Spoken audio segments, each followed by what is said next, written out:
8장 9절부터 11절입니다. 시작. 그러므로 우리가 디도를 권하여 그가 이미 너희 가운데서 시작하였은즉 이 은혜를 그대로 성취하게 하라 하였노라. 오직 너희는 믿음과 말과 지식과 모든 간절함과 우리를 사랑하는 이 모든 일에 풍성한 것 같이 이 은혜에도 풍성하게 할지니라. 내가 명령으로 하는 말이 아니요 오직 다른 이들의 간절함을 가지고 너희의 사랑의 진실함을 증명하고자 함이로라. 우리 주 예수 그리스도의 은혜를 너희가 알거니와 부요하심으로써 너희를 위하여 가난하게 되심은 그의 가난함으로 말미암아 너희를 부요하게 하려 하시니라. 이 일에 관하여 나의 뜻을 알리노니 이 일은 너희에게 유익함이라. 너희가 1년 전에 행하기를 먼저 시작할 뿐 아니라 원하기도 하였은즉 이제는 하던 일을 성취할지니 마음에 원하는 것과 같이 완성하되 있는 대로 하라. 아멘.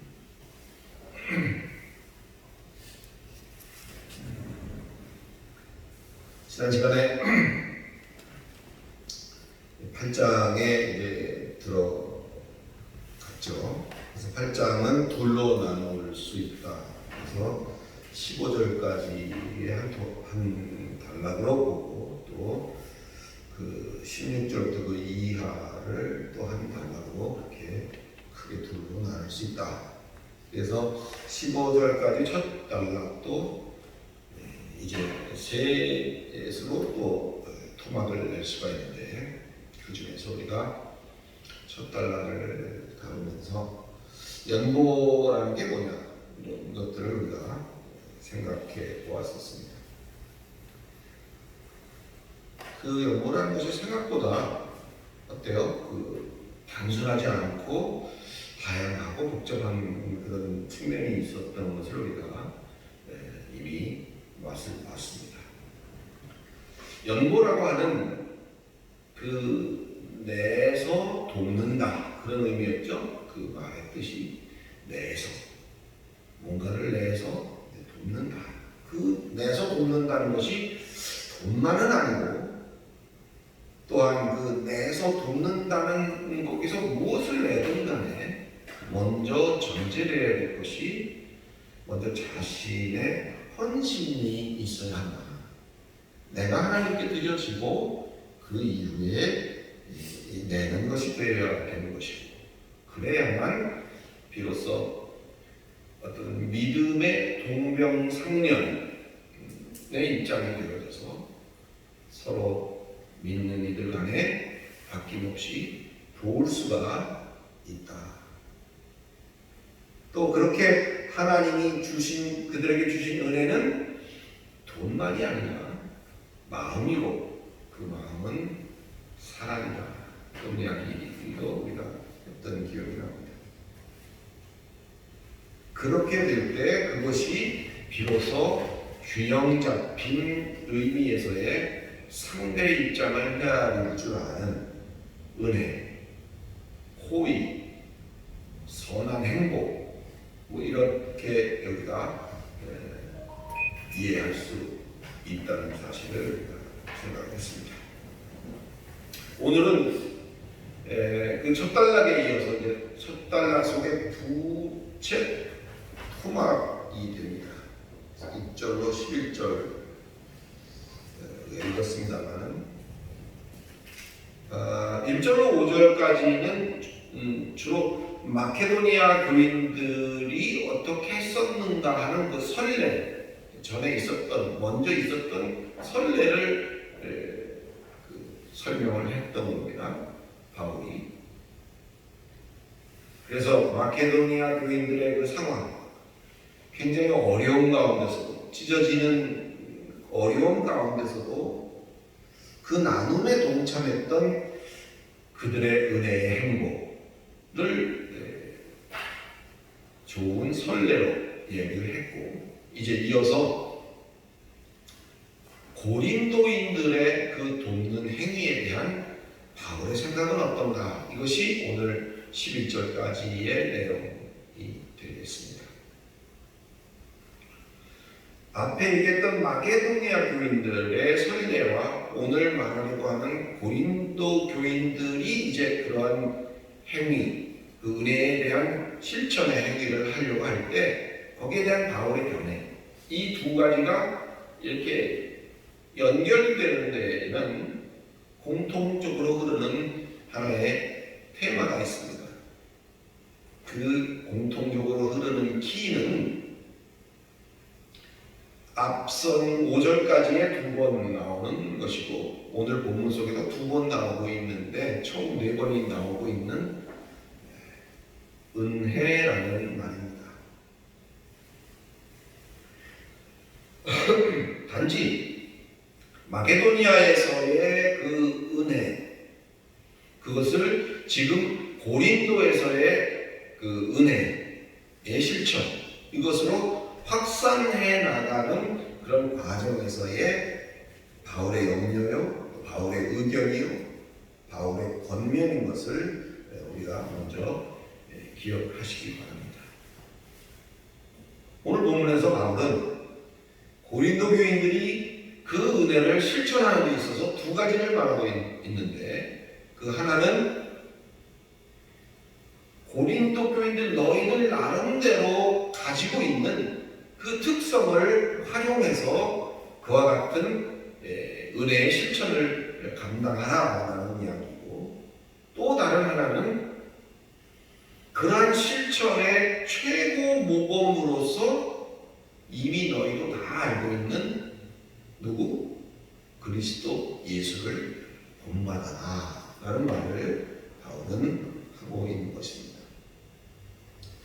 하나씩 좀 살펴보겠습니다. 바울이 7절에 적고 있는 고린도 교인들의 장점은 무엇인가요? 7절에 적고 있는 고린도 교인들의 장점은 뭐라고 할 수 있을까요? 그것은 풍성함입니다. 너희가 믿음과 말과 지식과 간절함과 사랑에 있어서 풍성한 것처럼 이 디도로부터 시작되어진 은혜, 호의, 선한 행복, 그것의 실천함에 있어서도 그렇게 풍성하게 하라. 그런 이야기입니다. 풍성이라고 하면 여러분 무엇이 먼저 떠오르시나요? 풍성. 잔치는 모름지기 풍성해야지 모자라서는 안 된다. 뭐 이런 말을 여러분 들어본 적 있으시겠습니다만, 주로 풍성 그러면 우리에게 제일 먼저 떠오르는 것은 양적인 풍성입니다.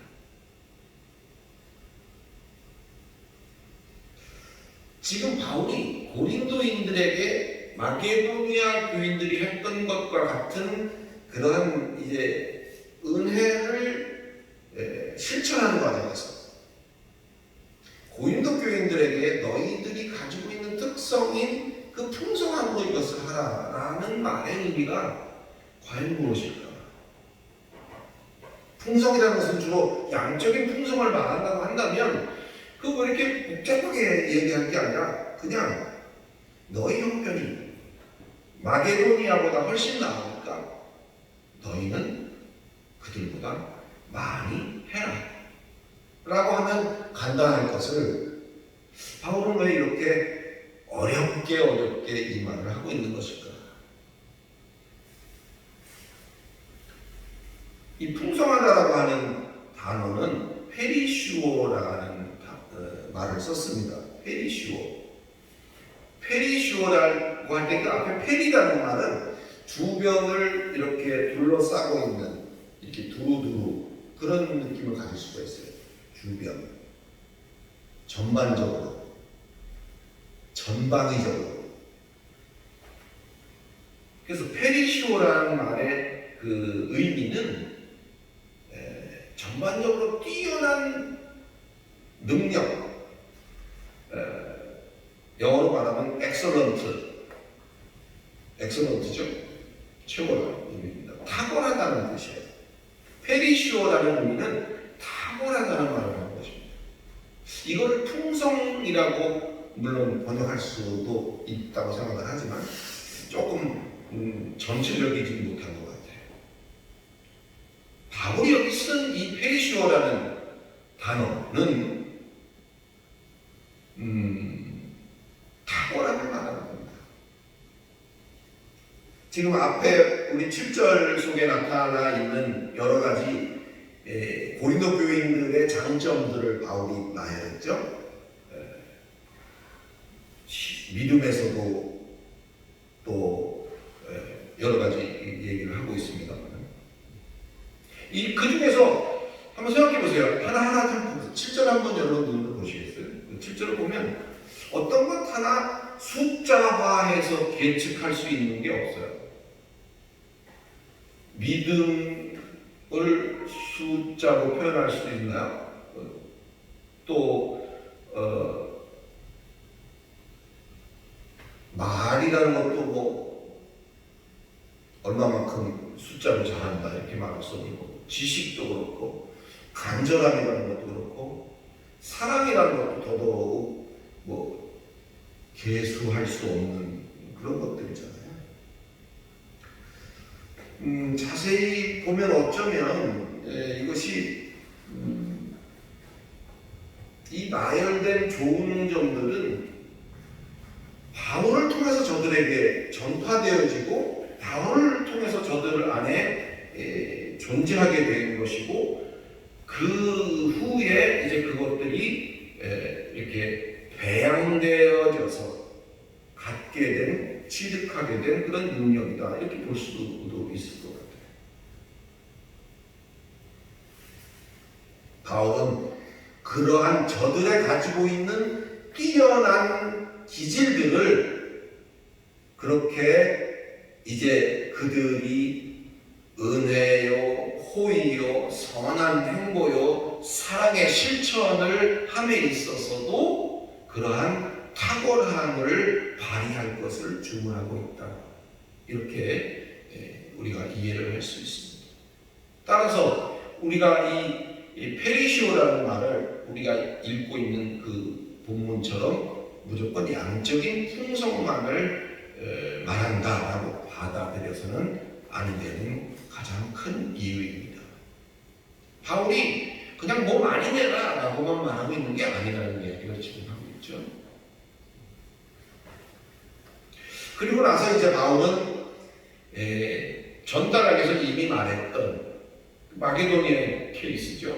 찢어지게 어려운 가운데서도 그 사랑의 마음을 전한 그런 마게도니아 교인들의 열정 이외에 또 다른 간절함의 예를 소개하고 있는데, 그것이 9절 속에 있는 내용들입니다. 9절을 한번 같이 읽겠습니다. 9절 한번 찾아보실까요? 자, 같이 읽습니다. 시작. 우리 주 예수 그리스도의 은혜를 너희가 알거니와 부요하신 이로써 너희를 위하여 가난하게 되심은 그의 가난함으로 말미암아 너희를 부요하게 하려 하심이라. 바로 그리스도가 보여준 은혜, 호의, 선한 행복, 사랑, 그것을 여기에 적고 있는 거죠. 이게 무슨 얘기일까요? 왜 고린도 교인들이 지금 디도로 인하여 시작되어진 그 연보라는 표현을 여기서는 굳이 쓰지 않았습니다. 은혜, 그 호의, 선한 행복, 이런 것들을 하는 데 있어서 왜 그리스도의 케이스를 여기다가 제시를 하고 있을까? 그는 부자였지만 황송하게도 우리를 위해 가난하게 되었고 그의 가난으로 말미암아 우리를 부자되게 했다. 그리스도는 하나님의 아들이니 부족할 게 없는 부자인데도 불구하고 우리를 위해서 일부러 가난해져서 그 때문에 우리로 부자가 되게 하였다. 뭐 이런 이야기일까요? 만약 그렇다면 이것은 실로 엄청난 얘기인 거죠. 누가 그럴 사람이 있겠어요? 더더욱이나 요즘 세상 같은 데서는 이해할 수 없는 말을 하고 있는 것이 되는 거죠. 그러다가 보니까 이런 큰 엄청난 이야기를 이제 예로 들면서 풍성하게 하라라고 말할 때 우리가 느끼는 느낌은 어떤 것일까?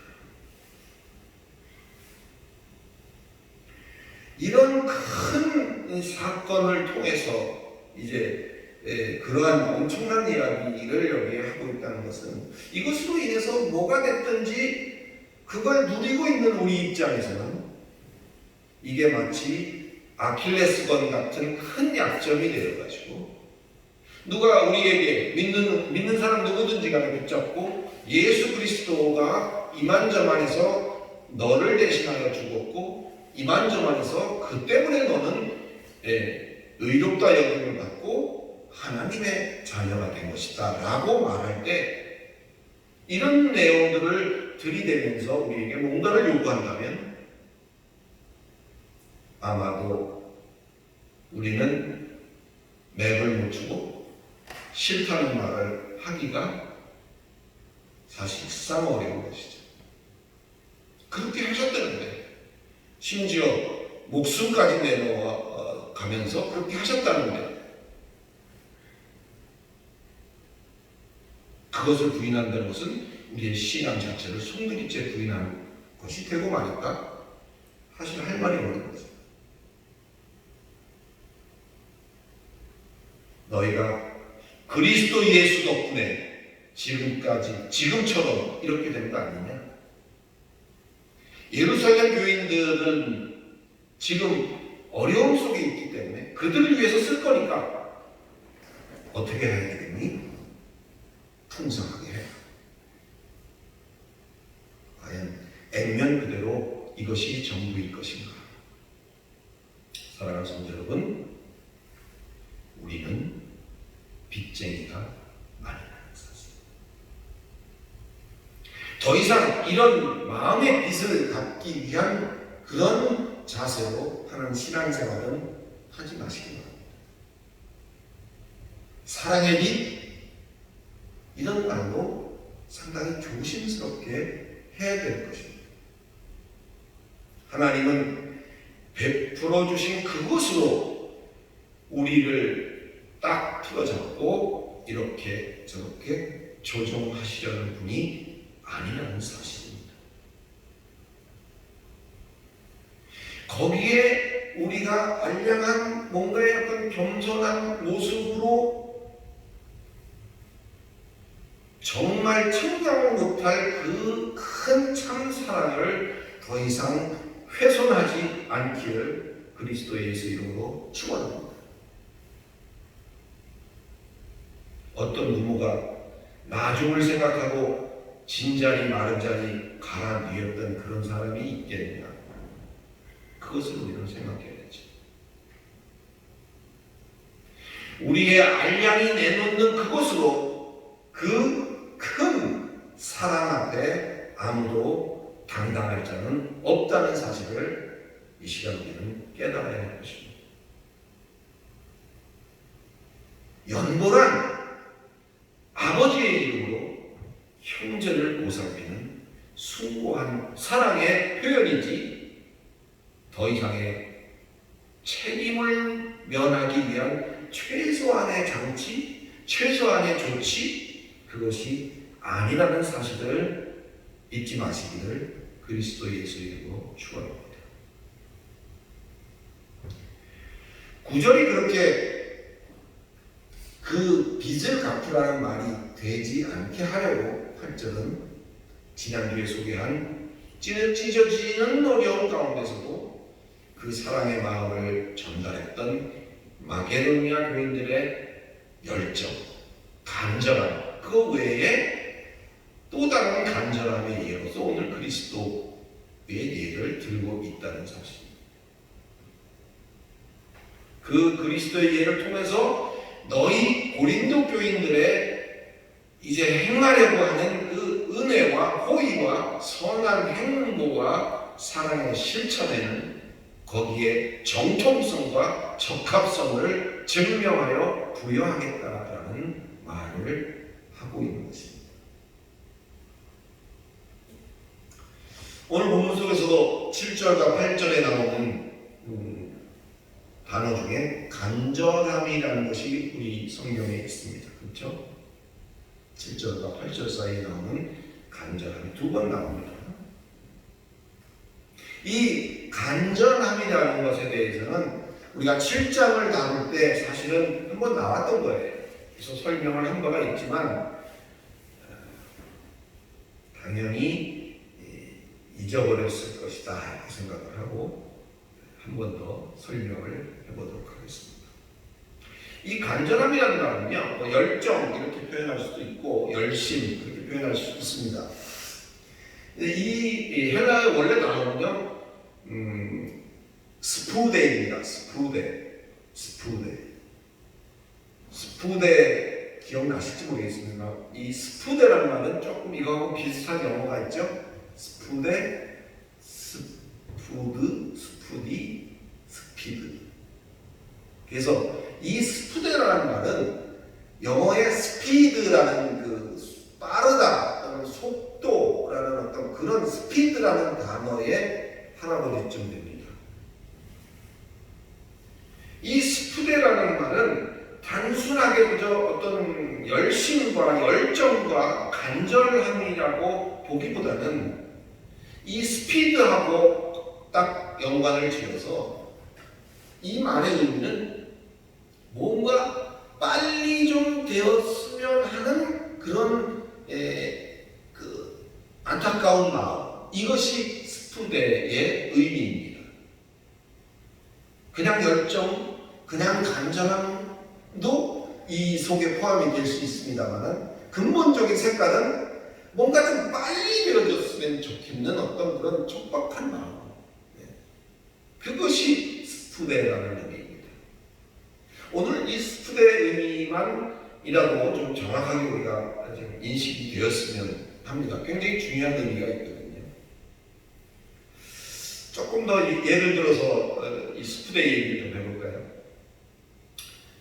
여러분 눈을 좀 감아주시기 바랍니다. 그리고 제가 이렇게 말씀드리는 대로 상상력을 동원해 보세요. 불이 났다고 우리 가정해 봅시다. 불이 났어요. 불이 났는데 그 불길 속에 아이가 갇혀서 있고 열기가 아주 대단하겠죠. 불이 막 나고 있는 상태로 또 연기도 많이 나겠죠. 그런 장면을 여러분 연상해 보시기 바랍니다. 자, 그 아이가 거기 갇혀 있어요. 절대절명의 상태입니다. 근데 이것을 이제 구하러 들어가야 되는데 마땅한 게 없어요. 뭘 어떻게 해야지 되잖아요. 그냥 들어갈 수가 없으니까. 어떻게 하죠? 이렇게 저렇게 어떻게 하려고 막 지금 다급한 상황입니다. 그런데 옆을 쓱 보니까 한 벌에 뭐 4, 5천만 원씩 하는 그런 밍크 코트가 한 벌 옆에 딱 있어요. 지금 불은 나서 난리가 나고 당장 뛰어들어가야 할 판인데 지금 그 수천만 원짜리 밍크 코트가 옆에 있어요. 어떻게 하시겠습니까?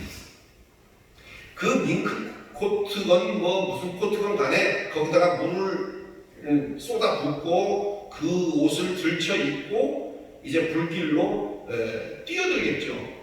그 아이를 구해야 되니까. 그것이 스푸데의 의미로서의 어떤 간절함입니다. 눈 뜨셔도 됩니다. 누구나 할 수 있다고요? 그러면 조금 더 다른, 좀 약한가요, 그게? 좀 센 얘기를 해볼까요? 똑같은 상황이에요. 아이가 갇혀있고 막 지금 불길이 삼키려고 하고 뜨겁고 타 죽거나 질식해서 죽거나 둘 중에 하나입니다. 그걸 구하러 들어가야 될 상황인데 그러면 아무것도 없어요. 그냥 맨몸으로 뛰어들어갈 수는 없어요. 하다못해 코라도 물에 적시고 이걸로 코라도 막고 들어가야 되지 않겠어요? 그 다급한 상황이에요. 아무것도 없어요 옆에. 근데 딱 보니까 썩어 문드러진 그런 수건 한 장이 있어요. 곰팡이도 막 펴있고 거기 막 구데기도 보글보글한 그런 수건 한 장만 옆에 떨어져 있어요. 저걸 집어 말어, 저걸로 코를 막아 말어, 이런 생각을 할 여지가 없는 거잖아요. 모래도 젖어서 물에 적셔서 코를 틀어막고 뛰어들어가는 그 상황이 바로 스프대라는 상황이라는 것이죠. 그것이 열정이요 간절함이라는 것입니다. 죽어가는 생명을 살리려는 자의 그 긴박한 간절함과 열정의 현장의 행위, 그것이 스프대인 것입니다. 부언하자면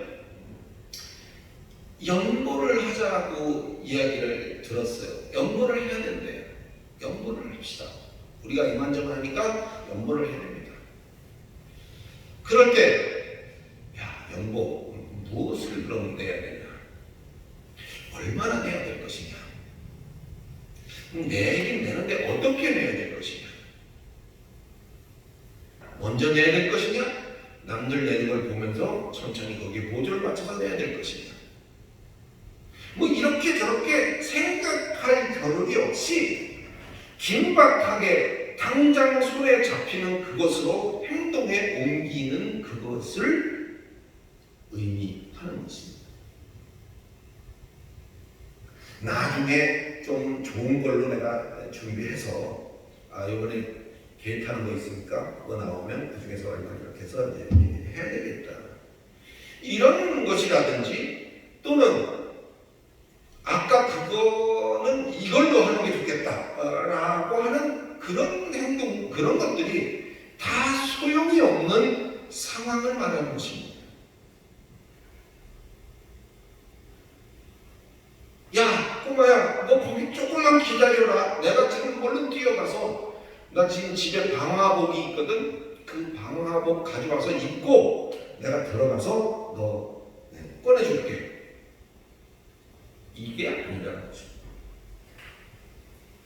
밍크 코트가 됐든 썩은 걸레가 됐든 당장에 있는 그것, 당장에 할 수 있는 처방, 당장에 내가 해내는 행동, 그것이 스프되요, 그것이 간절하며 그것이 열정이라는 것이죠.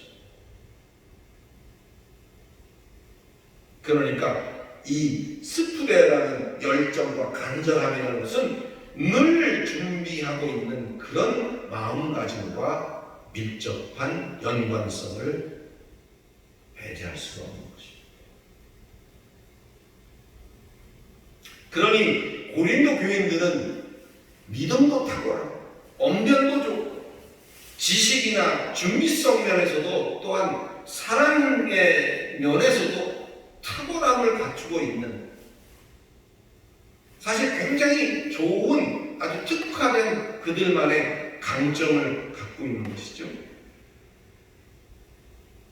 그것으로 그들의 은혜, 호의, 선한 행복, 사랑의 실천 등의 풍성이 기여하라는 그 의미가 양적인 어떤 풍성만을 말하는 것이 아니라는 7절에서 말하고 있는 바울의 권면이 이제 조금 이해가 되기 시작합니다. 9절 우리가 한꺼번에 같이 한번 읽었습니다만 부요와 가난이라는 말이 9절에 적혀 있는데, 이 부요와 가난이라는 것도 단순하게 경제적인 빈부만으로 이해하지 말고 이것 역시 스푸대의 연장선에서 이해가 되어져야 한다는 것입니다. 좀 어렵죠? 가난하다라는 번역인 푸토케오는 성경에서 여기 딱 한 번 씁니다. 다른 데는 나오지 않습니다. 푸토케오. 한 번밖에 쓰일 수 없었으리라 생각을 해요. 왜? 그렇게 뭐 가난해지려고 일부러 하는 사람이 어디 있겠어요? 그죠? 그런 케이스가 어디 있겠어요? 이 푸토케오라는 가난이라고 번역되어진 이 말의 원래 의미는 empty입니다. 영어로는 empty. empty는 뭐냐면 어떤 상자 같은 게 있는데 그 안이 텅 비어 있는 거예요. 아무것도 없어요. 껍데기만 있고 속은 아무것도 없는. 비어 있다, 없다, 비워져 있다, 이런 뜻입니다. 없는 거예요.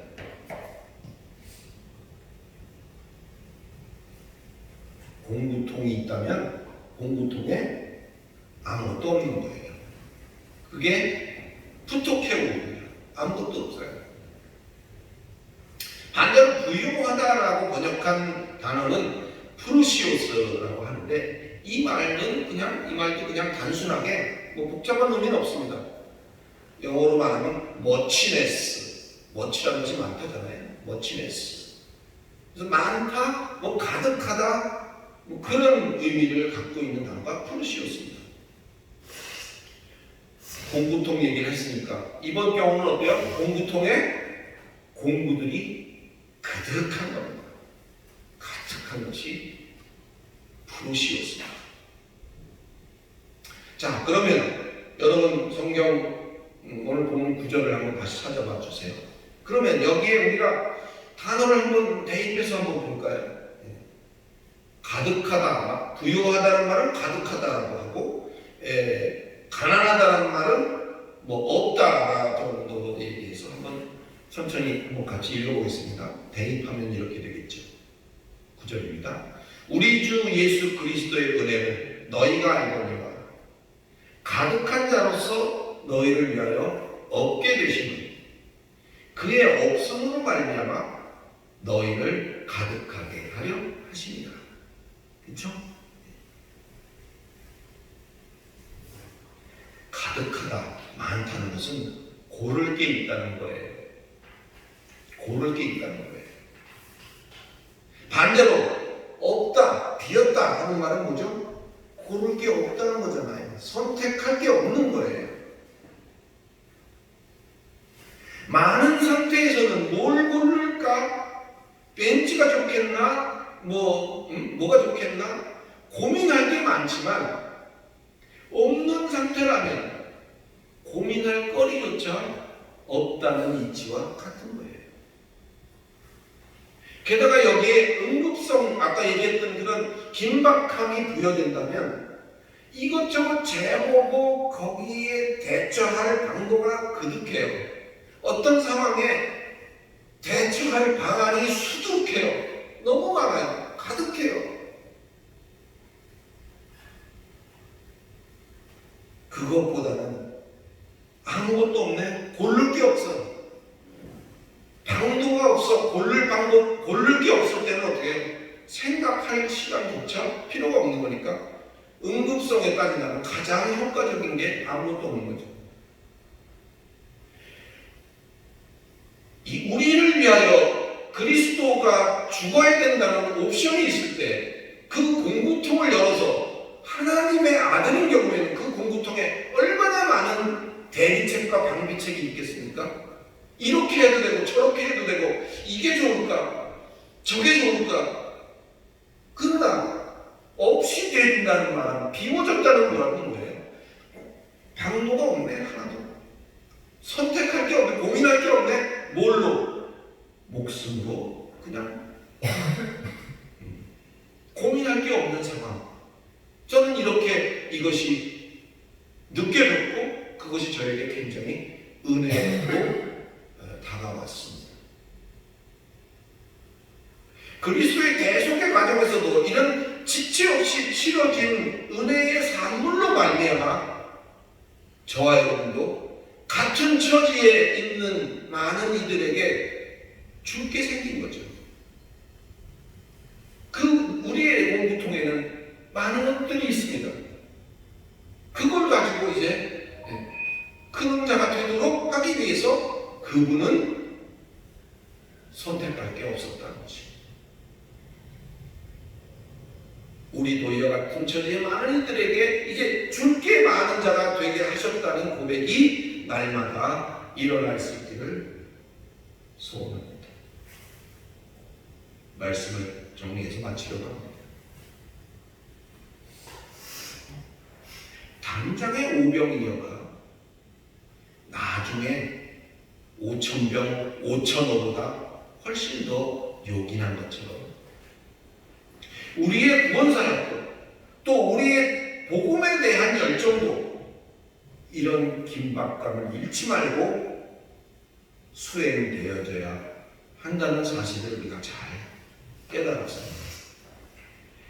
은혜, 호의, 선한 사랑의 행복 등등 무엇이라고 표현할 수 있는 그런 다양한 그런 성격들을 실천함에 있어서도 돈이라는 덫에서 벗어나서 하나님의 사랑을 고스란히 드러낼 수 있는 각각 준비된 성도들이 다 되시기를 그리스도 예수 이름으로 간절히 축원합니다. 기도하겠습니다.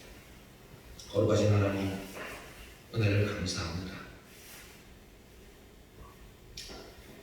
우리가 예민하고 민감한 돈이 우리에게 주는 영향력과 그 의미를 우리는 누구보다 잘 알고 있습니다. 그래서 이러한 성격의 유형의 이야기가 성경 속에 있을 때마다 우리는 마음의 갈등을 할 수밖에 없는 구조 속에 있습니다. 하나님이 우리를 위해서 행하신 그 엄청난 사건 분명하지만 그것으로 인해서 내가 가진 내 것을 떼어내오는 것이 연보가 아니라는 사실을 우리가 인식을 하고 이제 우리가 또 뭔가 빚을 졌기 때문에 그 일을 어쩔 수 없이 싫지만 감당해야 될 일도 아니라는 사실을 우리가 인식을 하고 그의 그러한 선택으로 말미암아 우리가 이제는 우리의 공구통 속에 쓸만한 것들이 생겼고 그 생긴 것으로 동병상련 가운데 있는 우리의 형제들에게 그것을 내어놓고 또 그러한 영향력을 미치고 서로 위로하는 그러한 참다운 성도의 역할을 다 할 수 있도록 하나님께서 은혜를 더하여 주시옵소서. 그리스도 예수 이름으로 간절히 기도드리옵나이다.